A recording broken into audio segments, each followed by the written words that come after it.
Alright, so we're going to be running some two-man queues here with my standard Mage Blade deck. And I'm going to keep this hand. I'm on the draw, I believe. And my opponent's mulliganing. So, Moto all over the place is white-blue humans, white-blue illusions, the white-blue Mage Blade deck, so a lot of aggressive decks. I'm going to shuffle all of these away. So I had to adjust my deck a little bit. I'm also trying to adjust the strategy. I used to just bring in massive removal against these decks, but I'm going to try Sword of War and Peace as well.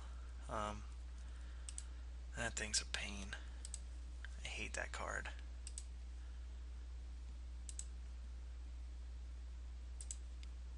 I'm just going to kill that thing now because I'm going to take 2 from it regardless.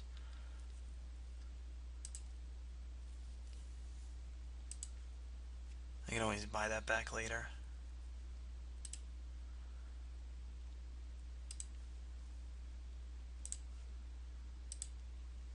So he mulliganed to 6 this game, I believe. Might have been 5, actually, now that I think about it.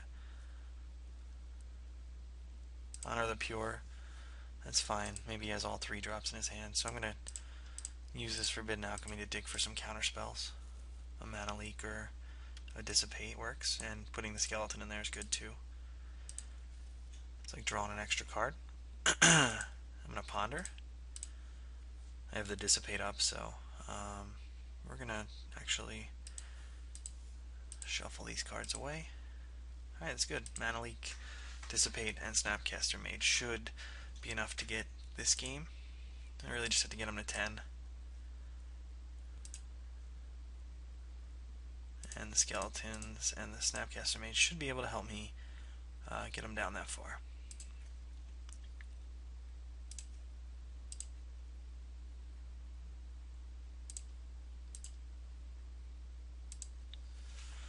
If he has nothing again this turn, obviously I'm going to Snapcaster and flashback this Forbidden Alchemy. If he tries to play a pro-black guy, I'm going to Mana Leak it, or a Geist of St. Traft. I'm going to Mana Leak that as well.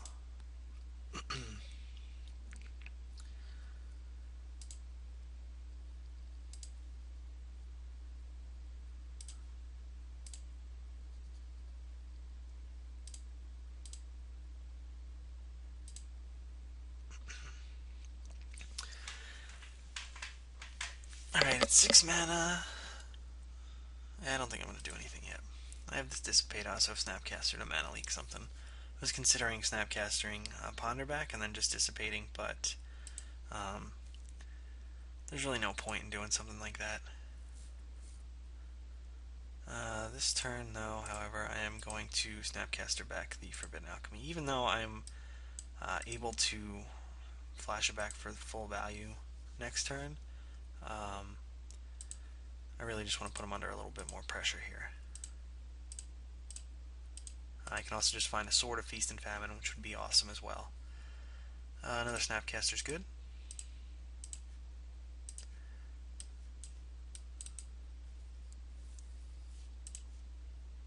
Attack him for 3.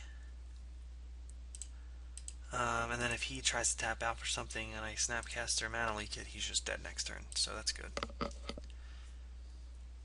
And then if he doesn't do anything, he's in bad shape anyway, because I have this Forbidden Alchemy I can flash back.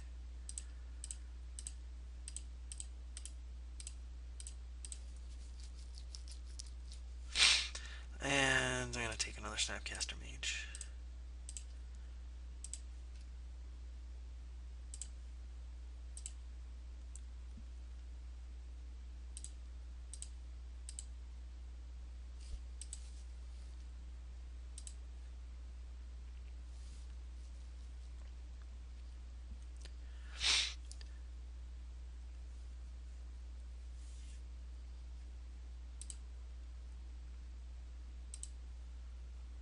Alright, so we must just have a ton of counter spells in hand, so we're going to attack.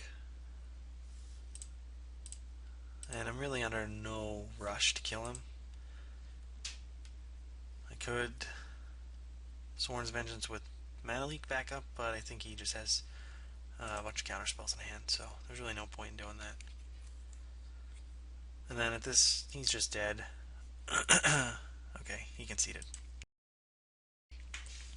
Alright, so sideboarding, I'm going to try something a little bit differently because in the tournament practice rooms, I was siding in just some removal spells, but I was still dying anyway.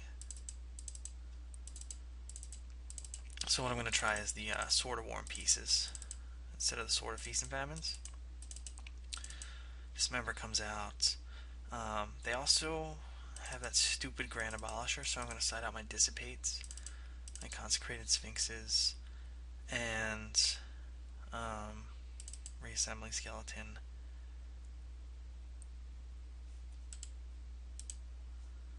And a Sorin's Vengeance, and I like the Lilianas, I like the Phantasmal Images, Doomblades are fine, Disperse is fine. I'm not really sold on this card yet. They do have Honor of the Pure, which is a pain to deal with. So this card just kind of negates it. But if I have this out, I can bounce the Honor of the Pure and just wipe their board. That's fine. I think I'm just going to cut a Forbidden Alchemy, actually.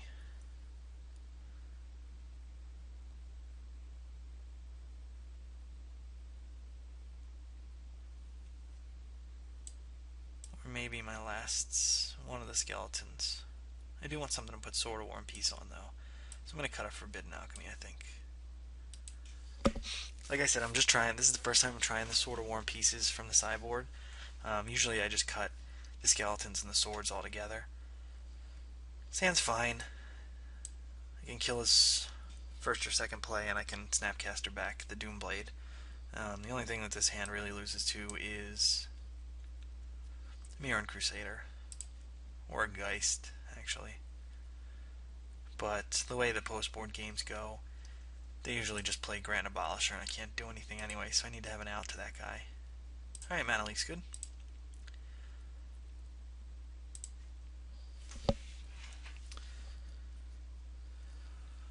So Grand Abolisher would suck, yep, because now I gotta Doomblade that guy and then leave myself open for the Crusader.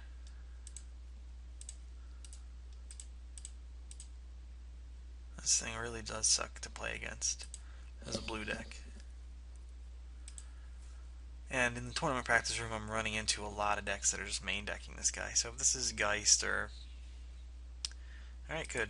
Got lucky. He didn't have the power 3 drops that I can't deal with this hand.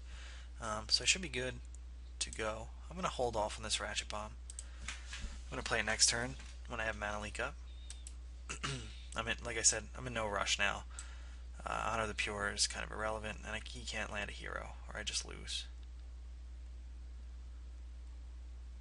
Trigon of Rage, huh?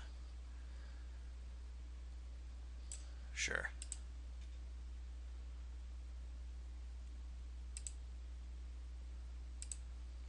That's a new one.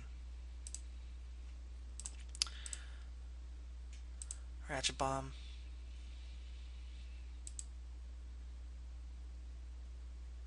I have Mana Leak up. Unless he plays his 3-drop and has his own Mana Leak up. Alright, so we're going to put a charge counter on the bomb.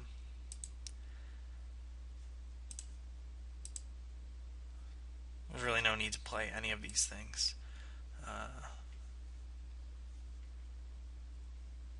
My plan is just to kill all his 3-drops, or his 2-drops, excuse me, with the Ratchet Bomb. Although these things are kind of irrelevant, so I might just ratchet it up to 2 and then just see where it goes from there.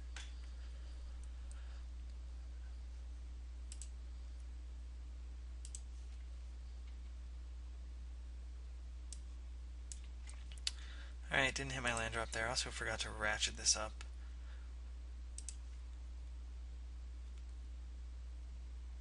Hope that doesn't come back to bite me. It shouldn't. He doesn't really have anything to pressure me with.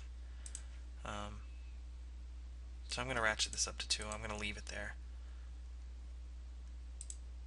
Unless he manages to sneak something through. Alright, Ponder's a good draw there. I can fix it so I can get my land drop this turn. And a Sword of War and Peace should be good.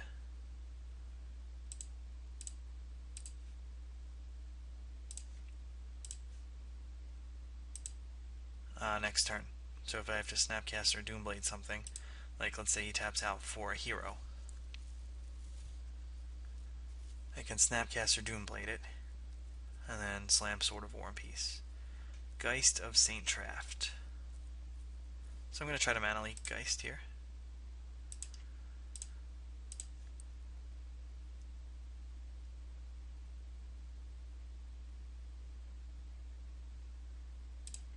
And I'm going to use the other mana leak on Geist.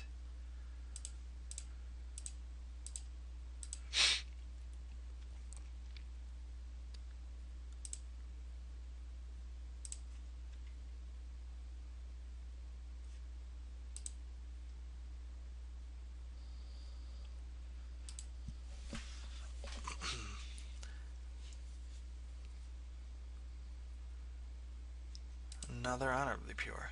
Alright.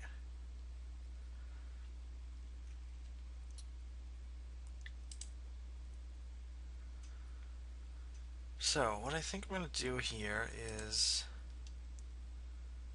blow the Ratchet Bomb up and just play Snapcaster Mage. Yeah.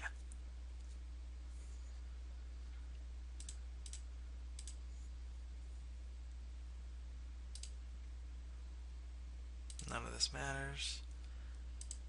So that now I'm going to be able to play a Sword of War and Peace and equip and attack him for a bunch.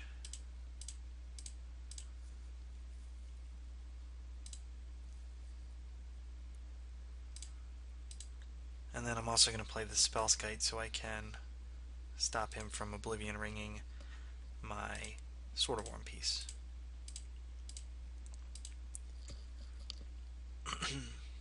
And then I have Doomblade for if he slams a hero here, I can Doomblade it, and if not, alright, so we got that one. So from the get-go it looks like this sideboard plan is pretty good, but to be honest, he must have kept a really slow hand with just a 2-drop and a 3-drop. There are games where they can just really just curve you out. Alright, so thanks for watching.